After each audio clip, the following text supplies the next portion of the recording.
செவ்வாய்க்குரிய ஸ்தலமாக காணப்படுவது எது அப்படின்னு பார்த்தீங்கன்னா பழனி மலை தான். அதனால தான் அந்த செவ்வாய்க்கிழமை அந்த பழனி ஆண்டவருக்கு இந்த வேண்டுதலை நம்ம வைக்கிறோம். ரூ. 1 நாணயத்தை நீங்கள் எடுத்துக்கிறணும்.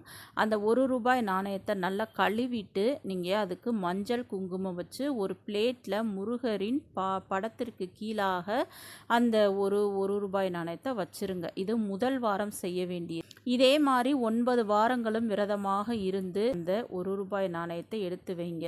9வது வாரம் அந்த பிளேட்டில் 9 ரூபாய் நாணயம் கண்டிப்பாக இருக்கும். சிவப்பு நிற துணியில் இந்த 9 நாணயத்தையும் முடித்து அதுக்கு மஞ்சள் குங்குமம் வச்சு அந்த பிளேட்டில் வச்சிருங்க. முருகரிடம் வேண்டிக் கொள்ளுங்கள், பழனிமலை ஆண்டவரே எனக்கு சீக்கிரமே சொந்த வீடு அமையணும், அமைந்தவுடன் இந்த காணிக்கையை கொண்டு உங்கள் சந்நிதியில் சேர்த்து விடுகிறேன் என்றதை வேண்டிக்கிறங்க.